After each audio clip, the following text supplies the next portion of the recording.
She sent her last text message at 10:01 p.m. on February 2, 2024. By morning, she was gone. Her husband was 400 miles away, or so he claimed. The names in this story have been changed, the events have not. Anna was 40 years old, and by every measure, she had built something real. Born in Colombia, moved to the United States, fell in love with a man named David, a Serbian-American businessman living in Fort Lauderdale. They married. They built a life that stretched across 2 continents, a home in Fort Lauderdale, an apartment in Madrid. A marriage that looked from the outside like the kind most people only dream of.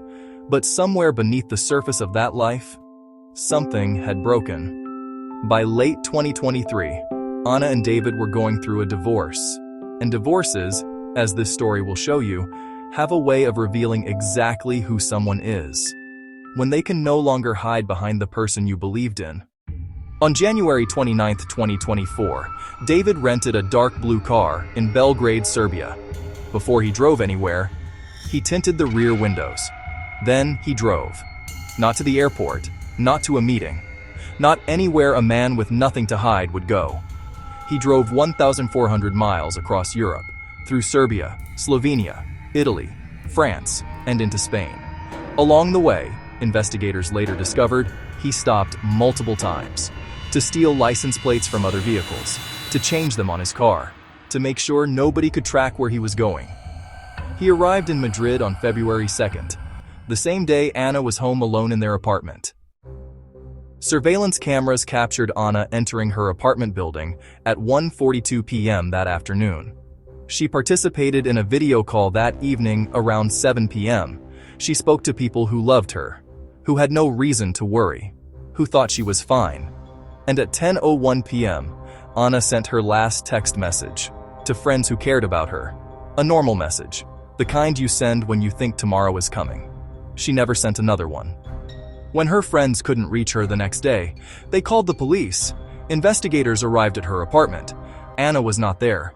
She has not been seen since. How does a man drive 1,400 miles across 6 countries, steal license plates to hide his route, plan every detail with cold precision, and then fly home, pretending to be somewhere else entirely? Forensic psychologists who study premeditated crimes like this describe something called instrumental aggression. Unlike crimes of passion, which happen in a moment of rage, instrumental aggression is calculated. The person does not lose control. They make a decision, and then they execute that decision with the same cold logic a person might use to plan a business trip. In David's mind, according to prosecutors, Anna was not the woman he had married. She was a financial problem, a divorce settlement that threatened everything he had built. And some people, when they feel their control slipping, choose the most permanent solution they can find. David flew back to the United States. He told investigators he had been in Fort Lauderdale the entire time. He had not. Investigators traced his route across 6 countries, the stolen license plates, the tinted windows, the carefully planned dead ends, all of it pointing in one direction. In May 2024, FBI agents arrested David Knezevich at Miami International Airport. He was charged with kidnapping and murder, and before his case ever went to trial, David Knezevich died in jail. Anna Maria has never been found. Her remains, investigators believe, were scattered somewhere along a 1,400-mile route across Europe.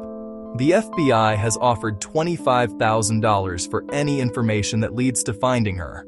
Her family is still waiting, still hoping, still carrying her with them every single day. Anna Maria Hanau Knezevich wanted a life she had earned.